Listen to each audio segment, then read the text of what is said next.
में आज दिन भर क्या कुछ रहा खास, वो जानेंगे हमारे सहयोगियों की जुबानी। सबसे पहले कोटा का रुख करते हैं, क्योंकि कोटा में क्या कुछ रहा खास बताएंगे भंवर एस चारण।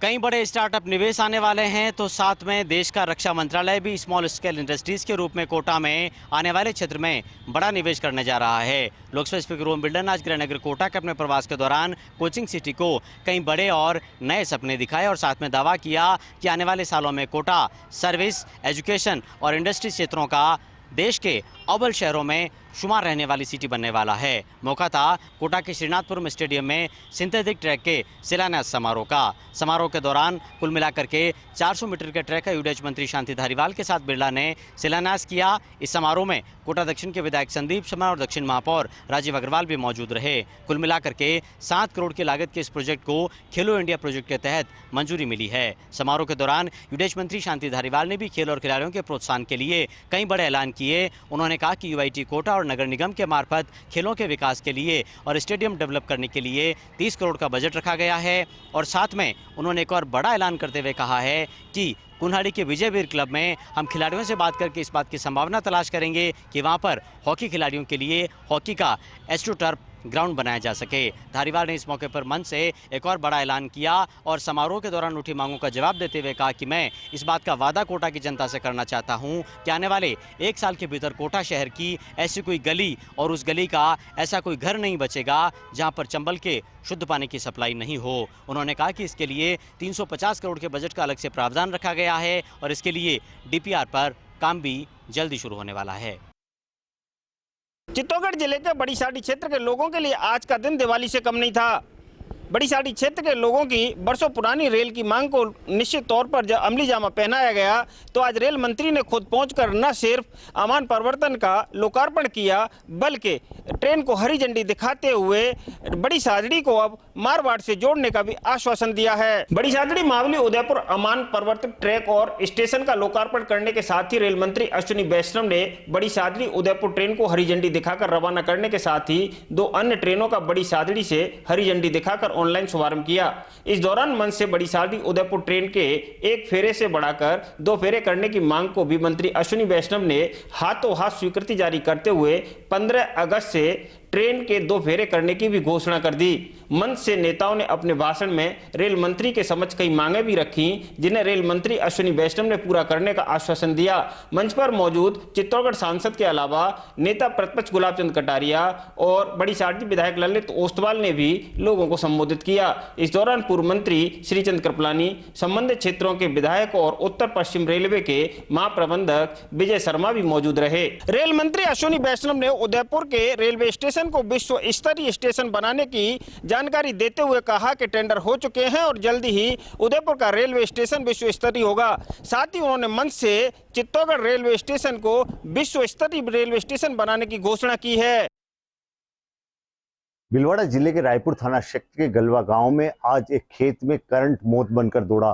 खेत में काम कर रहे किसान जगदीश गुजर की मौके पर ही मौत हो गई। करंट ऐसा था कि 11,000 केवी का एक तार टूटकर खेत में गिर गया और उस खेत में जो करंट फैला उसकी चपेट में आने से जगदीश गुजर की मौके पर मौत हो गई, जबकि उसके पास ही खेल रही 1.5 साल की उसकी बेटी किरण की भी मौत हो गई। इस दर्दनाक हादसे के बाद में गलवा गांव में शोक की लहर छा गई। बाद में ग्रामीण दोनों शवों को लेकर गंगापुर चिकित्सालय पहुंचे, जहां चिकित्सकों के अमानवीय व्यवहार के चलते ग्रामीणों में खासा रोष हो गया था। बाद में मृतक युवक है उसी के पिता ने मामला संभाला और उन्होंने कि बिना किसी विवाद को बढ़ाए हुए वो दोनों के शव लेकर और अपने गांव के लिए रवाना हो गए। देर शाम को दोनों शवों का अंतिम संस्कार कर दिया गया। गांव में अभी भी शोक की लहर है और गांव में आज चूल्हे नहीं जले।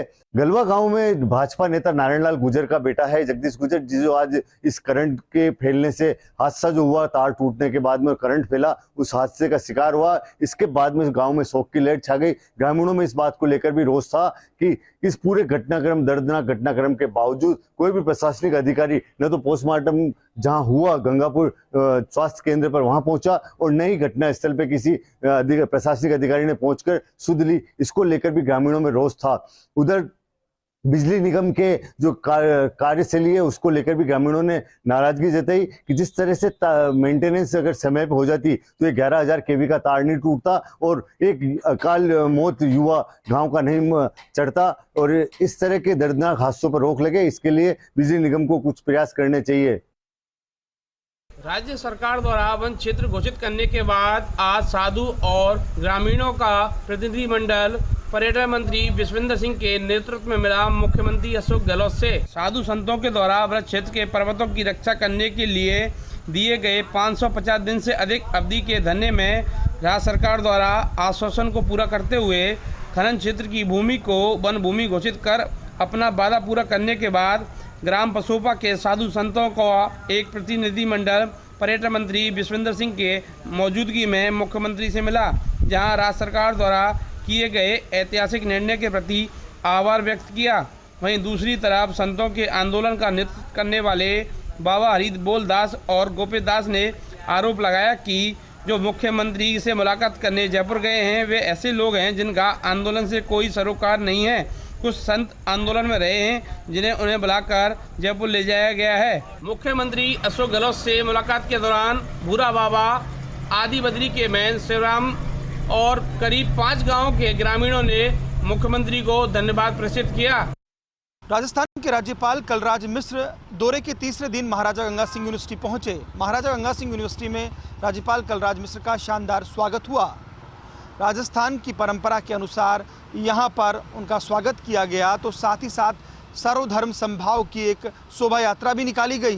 दरअसल आज़ादी के अमृत महोत्सव के तहत ये कार्यक्रम आयोजित किए जा रहे हैं।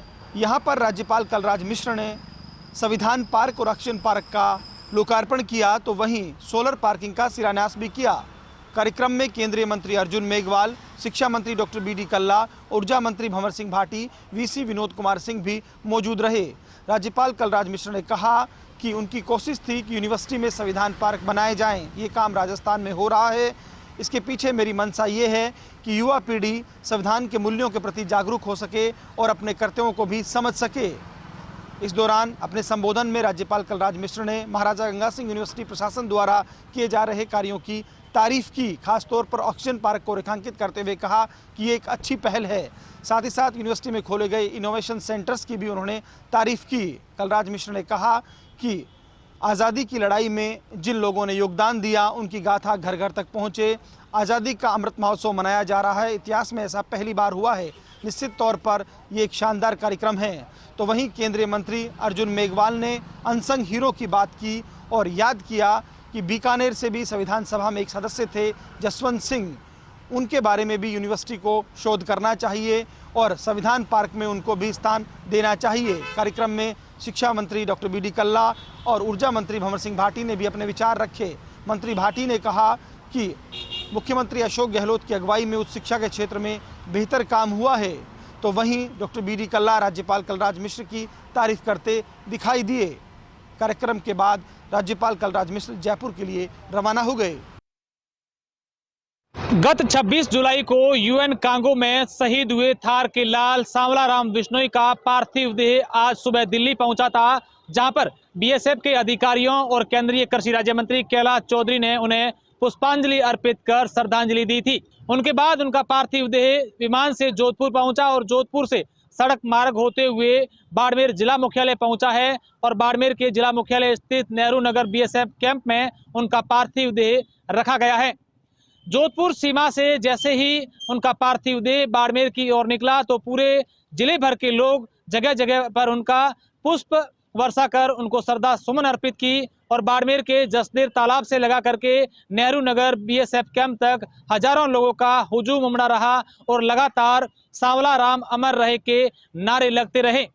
गौरतलब है कि गत 2 मई को बाड़मेर के गुड़ामलानी के बांड निवासी सांवलाराम बिश्नोई संयुक्त राष्ट्र संघ शांति सेना के तहत यूएन गए थे, जहां पर उग्रवादियों से लोहा लेते हुए वे शहीद हो गए थे और आज सवेरे ही उनका पार्थिव देह दिल्ली पहुंचा था।